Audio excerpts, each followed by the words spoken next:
In Korea, parents don't just raise their children, they sacrifice everything for them.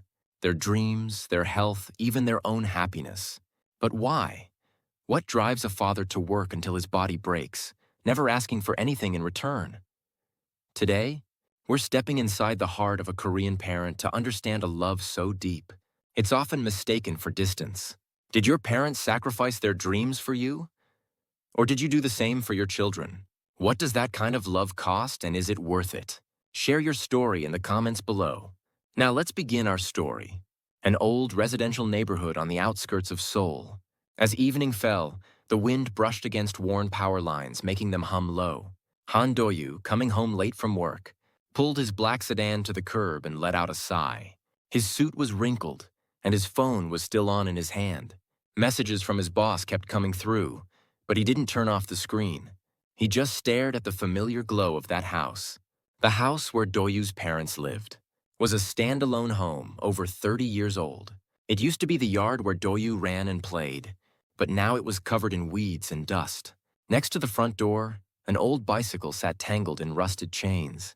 And by the window, a few of his mother's potted plants drooped weakly. He stood in front of the door and hesitated.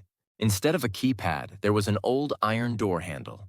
He grabbed it, then let go over and over. From inside, he could hear the sound of the TV and a small cough. His father's low, heavy cough. Hearing that sound made his chest feel tight. "Do-yu, is that you?" His mother's voice as she opened. The door was still quiet. Her face didn't carry a smile, just exhaustion. "It's been a while. Did you eat dinner?" "At work. I just stopped by for a sec." His voice was polite, but somehow cold. In the living room, his father sat on an old electric heating mat. Dressed in gray sweatpants, he looked up from the newspaper he was holding. "You're here." That was it. One sentence. His gaze lingered for a moment, then returned to the paper. Conversations were always like that. Short, dry. On the table sat a pot of seaweed soup already cold. His mother covered the pot and said, "Your birthday was a few days ago. I made this in case you stopped by." Instead of answering, Do-yu took a sip of water. "You should rest now. I need to get going soon." He stood up without even leaning back in the chair. His mother's hand started to reach out to stop him, then froze. "You must be really busy these days." "Yeah, a little. I've got an important project going on." At that, his mother just nodded. After he left, only the ticking of the clock remained in the living room. His father folded the newspaper and slowly let out a sigh. He turned out so hard-working, but I guess being busy, that's just what life is now.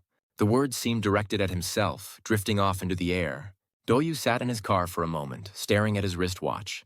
That watch was a gift from his father on his college graduation day. The black leather strap was worn, and the glass had a tiny crack in it. But he never threw it away. He didn't even know why himself. Back then and now. It's been such a long time. He let out a breath, not quite a smile, not quite a sigh. A memory from childhood suddenly came back.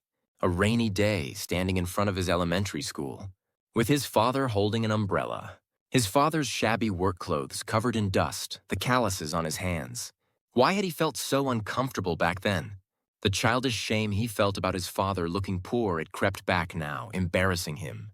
On the road heading downtown, lights began to flicker on one by one. Between those lights, Do-yu's face grew darker. Tomorrow's schedule at work crossed his mind. But strangely, all he could hear was his father's cough. That sound echoed like a distant bell, knocking endlessly at his heart. "Dad's health lately? I'm sure he's fine, right?" He muttered it to himself. And without realizing it, he glanced at his watch again. The second hand moved smoothly, as if it had been waiting for him all along. The night sky was unusually overcast. Between the quiet clouds with no light, moonlight seeped through faintly. Do-yu rolled down the window and stared out for a while. Cold air filled the car, but he didn't close it. Somehow that wind felt like his father's breath. After that day, he couldn't sleep deeply. Every time his phone screen went dark, a corner of his heart felt cold and empty. He had an important presentation next week, but for some reason he couldn't focus. Without thinking, he made a decision. This weekend, I should go see them. It was a small, quiet resolution. But no one knew yet it would be the first step that would change his life. Saturday afternoon. The air was heavy and damp, as if rain might seep through the windows. Silence filled the house. Han Do-yu stood in front of his parents' home, holding a small gift. Last week, his father's cough had stayed with him. I should at least see his face, even if it's just for a minute. He told himself that as he pressed the doorbell. When the door opened, his mother's face appeared, more awkward than surprised. "Oh, Do-yu, what brings you here?" "I just stopped by. I had something to do nearby for work." His words, as usual, sounded like an excuse, but his mother said nothing and opened the door wide. The living room smelled of old flooring. A daytime drama played on the TV, but no one was watching. His father sat in the same spot, same position as always. Instead of a newspaper, he held the remote, just flipping channels. "You're here." A short greeting. Familiar air. Do-yu hesitated, then held out a small box. "It's red ginseng. I thought you might be tired lately. That's not something you need to worry about. Focus on your own life." His father's voice was colder than usual. "No, Dad. You need to take care of your health. What are you worried about? You can barely make time to visit once." At that, his mother quickly jumped in. "Honey, he came all the way here. Don't say things like that." But his father pressed the remote hard. The TV volume suddenly filled the room. In that noise, Do-yu quietly caught his breath. He had things to say too. "I'm trying." "Trying? Have you ever even thought about us? I've got work, and things have been a little—" "Don't just blame the circumstances. Back in my day, it was about the heart, not circumstances." In that moment, the air froze. His father's words felt like accusations, and Do-yu's silence looked like defense. His mother reached for a glass of water on the table, and her hand trembled. A moment later, Do-yu stood at the front door. The rain had stopped, but the ground was still wet. He started to put on his shoes, then turned back toward his mother. "I'm sorry. I came and just made things weird." "No, it was nice. Seeing you after so long?" His mother forced a smile. "Your father's just not good at expressing himself. You know how he feels, don't you?" He didn't answer. Instead, he just bowed his head briefly. "Next time. I'll come earlier." After Do-yu left, his mother slowly returned to the living room. His father was still staring at the TV, but the screen was off. "Honey, did you really have to go that far?" "Leave it. He's grown now. My words probably don't even register anymore. But he's still our son." His father didn't respond. He just set down the remote and stared at the rain streaks on the window. Meanwhile, Do-yu sat in his car for a long time, unable to move. Raindrops on the window slid down along the light. He gripped the steering wheel with both hands and whispered, "Why is this so damn hard?" He tried to understand his father, but their emotions always seemed to miss each other. The father in his childhood memories was strict, endlessly stubborn. When Do-yu said he wanted to go to college, when he prepared to study abroad, his father always said, "The world isn't all about that." Back then, he didn't understand what that meant. But now, things were a little different. The competition at work, his manager's cynicism, his colleagues' anxiety. Every day, he lived feeling how cold the world was, just like his father had said. And yet, strangely, his feelings toward his father had grown even more distant. His phone buzzed. A message from a junior colleague at work. "Boss, the report for tomorrow is all set." He sent a quick reply and looked out the window. The sky was still gray, and on the street, umbrellas bumped into each other as people passed. Then suddenly, his mother's words came back to him. "You know how he feels, don't you?" Those words sent a small ripple through his chest. That night, Do-yu came home and sat in the living room without turning on the lights. Only the glow from his computer monitor lit his face. On the desk sat a family photo, taken on his college entrance day. His father wore an awkward smile, and his mother stood next to him with her hands folded. The Do-yu in that photo looked bright and confident. He stared at the photo for a while, then set it back down. "I didn't know back then." His voice was low and hollow. "Why Dad said those things. I think I'm finally starting to understand." But soon, the weight of reality pressed down on his shoulders again. Work, performance, time, responsibility. All of it pulled him back into the city lights. A few days later, his mother called. "Do-yu, your father's been feeling really unwell lately." At those words, his hand trembled. "Did he go to the hospital?" "No, he just keeps saying he's fine. But his cough is bad." His chest slowly tightened. "I'll definitely come this weekend." "Okay, don't come too late." He hung up and stood still for a long time. Outside the window, the sky was overcast, and a fine drizzle was falling on the street. In the sound of that rain, he thought again. His father's words, his mother's smile, and the weight of all the years he'd let slip by. He slowly steadied his breath and made a decision. This time, let's do things differently. The debt in his heart that he'd been avoiding, it was time to start paying it back, even just a little. The decision was quiet but certain. It was the first choice that would point his life in a different direction. And that choice, it was the beginning of a huge change that was about to come. That day, the sky hung gray. It was Sunday. Han Do-yu rushed to his car early in the morning. Around the same time, his mother called again. "I'm taking him to the hospital today. It would be good if you could come with us." He took a breath and answered, "Okay, Mom. I'm on my way now." The road was empty, but his mind was crowded. A sense of obligation tangled with the anxiety of not being too late. He repeated the promise he'd made to himself. This time would be different. He wouldn't run away, he'd face his father. When he arrived at the hospital, his mother was already standing at the front desk. His father sat in a chair wearing a patient gown. The veins on his thin hands stood out. Do-yu walked over slowly and greeted him. "Dad, are you feeling really bad?" "Just some coughing, and I'm a little short of breath." "It's nothing." His tone was still tough, but at the end of his words, a subtle exhaustion bled through. The doctor calmly explained the test results. "You have symptoms of chronic lung disease. It looks like you've been pushing yourself for a long time." At those words, Do-yu's breath stopped for a moment. "A long time?" "He's probably been enduring it all this time. Treatment is possible, but he'll need to change his lifestyle." His father barely seemed to be listening. "Just give me some medicine. I'm fine." That one sentence pierced Do-yu's chest. On the way out of the hospital, his mother silently held onto his father's arm. Do-yu walked behind them, biting his lip. The traces of time clung to their steps too. Slow, but unmistakably slower. Then his father spoke abruptly. "This is all just making a fuss over nothing. I hate hospitals. Dad, you need to rest now. You've been working too hard for too long. Work kept me alive. If I rest, I'll just get worse." In those words wasn't resignation, it was stubbornness. And pride. Do-yu fell silent for a moment, then asked carefully, "Dad, do you still have that watch you used to wear when I was a kid?" "Watch?" "The one you always wore when you worked at the factory." His father slowly lifted his head. "Why do you ask?" "When I see that watch, I just think of you. It's old. It's stopped. No point in fixing it." He lowered his head slightly. In those words, years of age were buried. On the way home, his mother spoke quietly. "That watch, he still hasn't thrown it away." "Really?" "He keeps it in a small drawer. The strap broke the day you left for college, and he's never worn it since." In that moment, Do-yu's hands trembled. He said nothing and just looked out the window. The city lights streaked across the glass. That old watch overlapped with his father's years. That night, Do-yu went back to his parents' house. When he opened the door, a dim light flickered in the darkness. His father sat in the living room, holding an old box in his hands. "You came to find it?" He nodded, his eyes wide with surprise. "Yeah," Mom told me. His father slowly opened the lid of the box. Inside sat a wristwatch that had lost its metallic shine.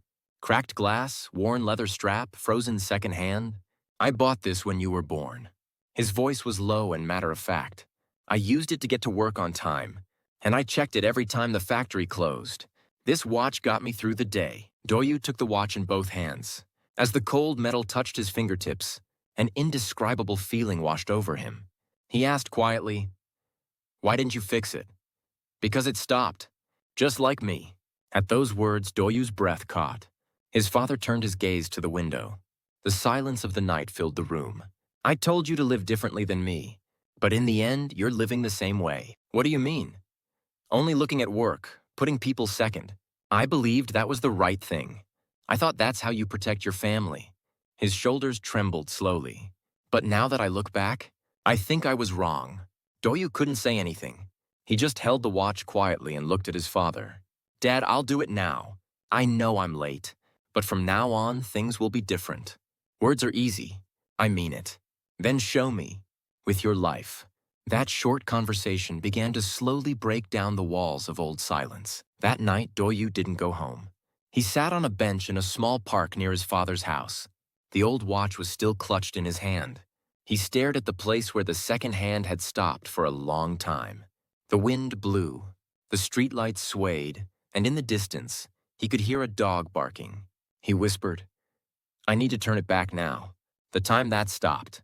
The next morning at dawn, he went to a watch repair shop. The owner looked at the old watch and raised his eyebrows. You don't see these much anymore. It won't be easy. That's okay. It can take time. Is there a reason you want it fixed? He hesitated, then answered, because it's my father's time. After those words, the owner nodded. All right then, I'll do it. It'll take a while. When he stepped outside, the dawn sunlight was slowly spreading. In that light, he felt somehow lighter. Leaving the old watch behind, it felt like he was turning back the stop time in their relationship. But that peace didn't last long. A day later, his mother called again. Doyu, your father collapsed. Those words ran through his body like an electric current. Where are you? The emergency room. You need to come quickly. Doyu silently grabbed his car keys. His heart pounded violently. The morning sunlight coming into the car felt unbearably cold. His gaze stopped in the empty air beyond the steering wheel. The time he had just tried to bring back to life the owner of that time might stop now? And in that desperate silence, his life began to turn in a completely different direction. At the end of the hospital corridor, under the dim fluorescent lights, Doyu stopped. The emergency room door was shut, tight, and inside, the sounds of machines and hurried footsteps crossed paths. In his hand, he still held the watch he'd dropped off yesterday. He'd rushed to pick it up from the repair shop, so the marks from the new leather strap were still fresh. Are you family? The doctor opened the door and asked. He answered in a trembling voice. Yes. How is my father? It was a heart attack. We were able to perform emergency treatment, but he hasn't regained consciousness yet. For a moment, the world went silent, as if it had stopped. Through the crack in the door, he looked at his father's face, the rough breathing through the oxygen mask, the unmoving hands, the chest rising and falling faintly, all of it pressed down on Doyu's chest. He sat in a hospital chair all night. Outside the window, rain fell, and the sound of it tapped rhythmically against the glass. That sound felt like the ticking of a clock. If Dad's time isn't over yet. He whispered it to himself. His mother sat beside him, crying quietly. Your father, even this morning, he went to work like always. To work? Yeah. Even while coughing, he said, just today. I'll finish today. He clenched his fists. Why are you only telling me this now? I couldn't stop him. You know how he is. He closed his eyes at those words. He remembered the sound of factory machines on rainy days when he was young. You can't stop. That's what his father always used to say. Now those words sounded different, like the cry of someone who couldn't stop. As dawn began to break again, his father's hand moved slightly. Dad? He jumped up from his seat and grabbed his father's hand. It's me. It's Doyu. His eyelids trembled slowly. Then his father's gaze turned toward him. Doyu, you came. Yes, Dad. The watch. I got it fixed. He pulled the watch from his chest and showed it to him. The glass had been replaced and gleamed, but the second hand still moved slowly. His father smiled faintly. Now, time is moving again. His voice was barely more than a whisper. Dad, stop working now. I'm here. From now on. I'll take your place. His father slowly shook his head. You don't need to. I couldn't leave you anything, except work. But now, you leave behind people. At those words, Doyu's eyes welled up. Dad, you watch that clock until the second hand stops. You need to look at people first. He steadied his breath and left one last sentence. Time doesn't wait for anyone. In that moment, a low mechanical sound rang out. The line on the monitor went flat, and every sound in the room stopped. He held his father's hand tightly. Dad, rest now? On the day of the funeral, rain fell again. Black umbrellas lined up in rows, and white chrysanthemums gave off their scent. He quietly placed the watch in front of the portrait. The second hand was still moving slowly but unmistakably. It had a new battery he'd replaced at the repair shop. His mother came over and looked at him. Is it over now? No, there's still something stopped. What? Me? The version of me that lived like Dad. He smiled and bowed his head. A few days later, Doyu quit his job. On his office desk sat a single resignation letter. He gave a simple goodbye to his colleagues. I'm going to try a different path. Why all of a sudden? I think I need to turn back the clock a little. On his way out, he headed to the park. It was the same path he used to walk with his father. The wind blew and fallen leaves scattered. He quietly looked up at the sky. I finally get it, Dad. Time doesn't just flow. It connects. On his wrist was the restored watch. The second hand moved steadily. He listened to the sound of that second hand for a moment. Tick-tock, tick-tock. The sound felt like his father's breathing. Doyu stopped walking and sat down on a bench. A single leaf fell onto his knee. He picked it up with his fingertips and quietly set it down. I won't stop anymore. In his eyes, there was a light of determination. In the distance, church bells rang. Time was moving again, and his life was beginning anew. Now the time that had stopped, it was over. And Doyu's story, it began to flow again. It was 2 weeks after the funeral. The house was strangely quiet. Only the ticking of the wall clock filled the space with its steady rhythm. Doyu slowly opened the window. A warm spring breeze pushed through the curtains. The space his father had left behind still felt unfamiliar. But in that absence, Doyu was actually learning about presence. His father's voice was gone, but his words were still alive and moving inside Doyu's heart. That afternoon, his mother quietly came out and sat in the living room. In her hands was his father's worn notebook. I found this while I was sorting through things. On the cover, the words work log were written faintly. Doyu flipped through the notebook. Inside were dates, work records, and short notes. Made it through today. Can't miss my son's graduation. Machines can stop, but people shouldn't. He kept turning pages and stopped at the last sentence. Time is something you learn from people. That sentence hit Doyu right in the chest. Only then did he realize what his father had left behind wasn't the watch itself, but the rhythm of life that was inside it. A few days later, he went back to the area near the old factory. The roar of machinery was gone, and in its place stood a newly opened workshop for young entrepreneurs. He stood there for a moment, looking at the scene, then stepped inside. By any chance, could I share the space? The young owner looked surprised. What kind of work do you do? I want to fix watches. And people's time, too. At that, the other person smiled slightly. Sure, we've got a lot of people like that here. And so he rented a small workbench. A space neatly arranged with old watches and tools. There, Doyu began a new day. Every watch people brought in had a story. This was a gift from my mother before she passed. My husband gave me this when we got married. He listened to their stories and quietly repaired the watches. Every time a second hand started moving again, he felt like someone's time was coming back to life. One day, an elderly woman came in. In her hands, she held an old watch. This is what my husband left behind. It's strange. The time that stopped keeps coming back to my mind lately. Doyu smiled quietly. Don't worry. I'll get it ticking again, slowly. As he took the watch, he suddenly thought of his father's hands. Rough, hard, but warm. As he reset the second hand, he murmured, Time is like people. Even when it breaks, even when it stops. If you fix it, it runs again. As evening fell, he left the workshop and closed the door. The sky was painted red, and the wind blew softly. He quietly looked down at the watch on his wrist. His father's watch was still moving faintly on his wrist. Tick-tock, tick-tock. That sound wasn't lonely anymore. Now it was the sound of living time. A message arrived from his mother. The sky's really beautiful today. Your father must be watching too, right? He sent a short reply. Yeah, Dad's time is still running. That night, Doyu turned off the lights in the workshop and sat in a chair. Moonlight flowed gently through the window. He closed his eyes and slowly whispered, Dad, I get it now. Even the time that stopped it was all connected in the end. The sound of the second hand echoed softly in the darkness. That sound felt like his father's breathing and like the new rhythm of his life. Time was flowing again. The second hand in his father's watch was still moving inside his heart too. Now Doyu's days were being filled not with stopping, but with continuing. And the story quietly closed. But time, it didn't end.